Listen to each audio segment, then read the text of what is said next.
بسم اللہ الرحمن الرحیم۔ حضرت یوسف علیہ السلام اللہ تعالیٰ کے نبی تھے۔ آپ کا ذکر بائبل میں بھی ملتا ہے۔ آپ علیہ السلام حضرت یعقوب علیہ السلام کے بیٹے تھے۔ آپ کا تعلق انبیاء اللہ کے خاندان سے تھا۔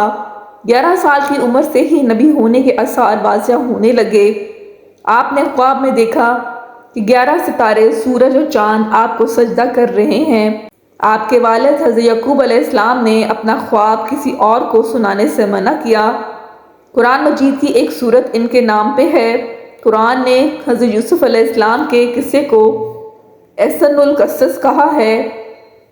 سورۃ نام اور سورۃ غافر میں بھی ان کا ذکر آیا ہے۔ آپ نے 120 سال عمر پائی۔ خواب کا صاف مطلب یہ تھا کہ سورج سے مراد حضرت یعقوب اور چاند سے مراد ان کی بیوی یعنی حضرت یوسف علیہ السلام کی سوتیلی والدہ، اور 11 ستاروں سے 11 بھائی۔ بعض روایتوں سے معلوم ہوتا ہے کہ شمس سے مراد والدہ اور قمر سے مراد والد ہیں۔ حضرت ابن عباس نے فرمایا 11 ستاروں سے مراد حضرت یوسف علیہ السلام کے 11 بھائی اور چاند سورج سے مراد ان کے ماں باپ ہیں۔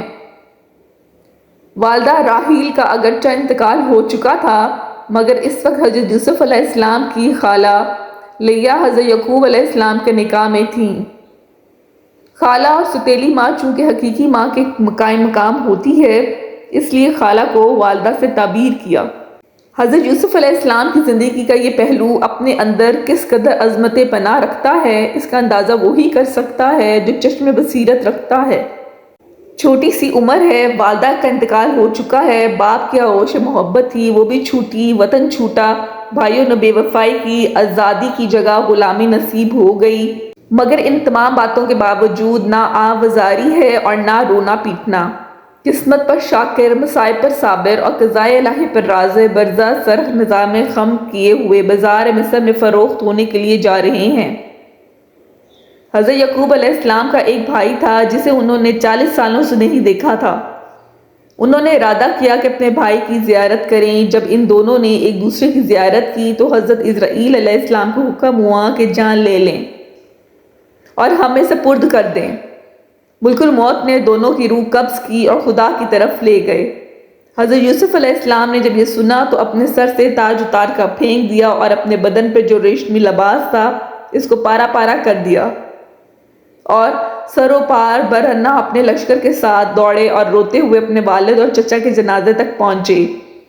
جب ان دونوں کو دیکھا تو غم اور حسرت کی وجہ سے رونے لگے۔ سر اٹھایا، روتے ہوئے حسرت سے آسمان کی طرف دیکھا۔ یک آسمان کے دروازے کھلے اور انبیاء کی روحیں اور فرشتے ان کے روح کے استقبال کے لیے آئے۔ حضرت یوسف علیہ السلام نے عالم ارواح کو دیکھا جو نور سے مزین تھی۔ فرشتوں نے نثار و رحمت کو ہاتھوں میں لیا اور ان کو یعنی حضرت یعقوب اور ان کے بھائی کو دنیا سے لیا اور غسل دیا۔ ان دونوں کو بیت المقدس میں ایک قبر میں دفن کیا۔ پھر جب حضرت یوسف علیہ السلام دفن سے فارغ ہو چکے تو دوبارہ مصر آئے۔ خود کو دیکھا 4 غموں نے ان کو لپیٹا ہوا تھا۔ ایک یتیمی کا دکھ، دوسرا غریبی کا درد، غریبی یعنی غریب الوطنی، تیسرا باپ کی جدائی کا غم اور چوتھا چچا کی جدائی کا غم۔ ان غموں کو برداشت کرنے کی طاقت نہیں تھی۔ جب رات ہوئی دریائے نیل کے کنارے گئے، مصلی بچھایا، اخلاص کے ساتھ کھڑے ہوئے اور رات سے دن تک نماز پڑھی۔ آخر میں کہا اے خدا، تو نے بھائیوں کے مکر و فریب سے بچایا، عورتوں کے شر سے خبردار کیا اور زندان سے باہر نکالا اور حکمرانی دی، رسالت و نبوت کا لباس پہنایا، علم و حکمت سکھایا۔ یہ دنیا باقی نہیں رہے گی۔ میری ایک دعا ہے، قبول کر لے اور اس عالم سے، اس دنیا سے مجھے مسلمان باہر نکال اور میرے آباء و اجداد کی صحبت عطا کر۔ حضرت جبرائیل علیہ السلام آئے اور کہا اے یوسف، خداوند نے آپ کو سلام بھیجا ہے اور کہتا ہے کہ تمہارے والد اور چچا کی عمر ختم ہو گئی تھی۔ جب ایک دوسرے سے ملے تو مہلت نہیں ملی کہ ایک دوسرے سے بات کریں اور دونوں کی جان لے لی گئی۔ تمہاری ابھی عمر ختم نہیں ہوئی۔ اسی طرح مناجات کرو اور اپنی زندگی کو آخرت کے لیے آمادہ کرو کہ جب موت کا وقت آ گیا تو مہلت نہیں دی جائے گی۔ بس حضرت یوسف علیہ السلام نے اپنے باپ کی وفات کے بعد تاج سر پر نہیں رکھا اور تخت پر نہیں بیٹھے۔ ہر رات خدا کی عبادت میں گزارتے اور دریائے نیل کے کنارے جاتے اور خدا سے مناجات کرتے۔ راتوں میں سے ایک رات حضرت یعقوب علیہ السلام اور حضرت اسحاق علیہ السلام کو خواب میں دیکھا کہ جنت کا لباس پہنا ہوا تھا اور کرامت کا تاج سر پر سجایا ہوا تھا۔ حضرت یوسف علیہ السلام نے کہا، اے یوسف، 20 سال ہوئے آپ کا دل ہم سے ملنے کی خواہش میں جل رہا ہے، آپ کو خوشخبری ہو کہ 3 دنوں تک ہم سے ملو گے۔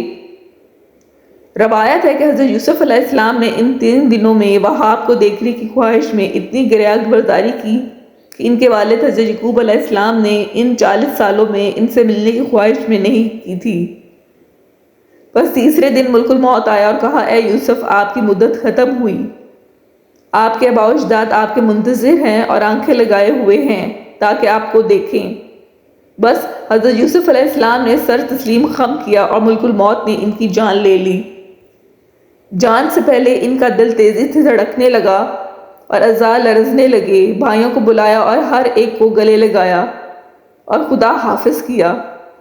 جب ملک الموت ان کی طرف متوجہ ہوئی، حضرت یوسف علیہ السلام گریہ کرنے لگے۔ فرشتوں نے صدا بلند کی، کربین اور روحانیوں گرا کرنے لگے۔ بھائیوں نے سر میں خاک ڈالی۔ جب ان کی روح جدا ہوئی، حضرت جبرائیل علیہ السلام آئے اور جنت سے سفید لباس لائے، انہیں غسل دیا، کفن پہنایا اور تابوت میں رکھا۔ بس زلیخا کو خبر دی گئی کہ آپ کو آرام پہنچانے والا ساتھی دنیا سے رخصت ہو گیا ہے۔ زلیخا نے جب یہ سنا، حضرت یوسف علیہ السلام کی طرف متوجہ ہوئیں اور گریہ کرنے لگیں۔ جب تابوت تک پہنچی، تابوت کو لیا اور کہا، اے یوسف، یہ تم ہو جو اتنی جلدی مجھ سے دور ہو گئے ہو، یہ تم ہو جو اتنی اچانک میری صحبت سے چلے گئے ہو۔ اپنا سر تابوت سے مارا اور بے ہوش ہو گئیں۔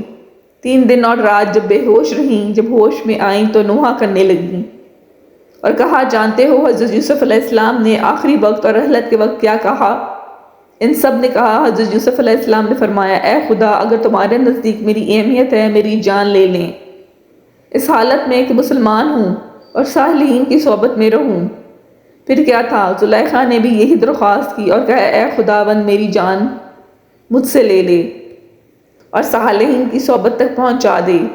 اللہ تعالیٰ نے ان کی دعا قبول کی اور ان کے جسم سے روح خارج ہوئی اور حضرت یوسف علیہ السلام کی روح تک پہنچی اور ان سے معلق ہوئی تاکہ جیسے دنیا میں ایک دوسرے کے ساتھ تھے، آخرت میں ایک دوسرے کے ساتھ ہوں۔ پھر ان کے جنازے اٹھائے گئے، مصریوں کی آفغان بلند ہوئی، ہر کوئی نوحہ کرتے ہوئے رونے لگا، دفن کرنے کی جگہ میں اختلاف کرنے لگے۔ ایک گروہ نے کہا، ان کو کنعان کے دروازے کے پاس دفن کریں۔ بس اللہ تعالیٰ نے دریائے نیل کو خشک کیا اور برزگان کو الہام کیا کہ دریائے نیل کے درمیان دفن کریں تاکہ جب پانی ادھر سے گزرے اس کی برکت کل عالم اور اس جگہ کے اطراف تک پہنچے۔ اللہ تعالیٰ ہمیں دین کی مکمل سمجھ بود عطا فرمائے اور ہمارا خاتمہ ایمان پر فرمائے، آمین۔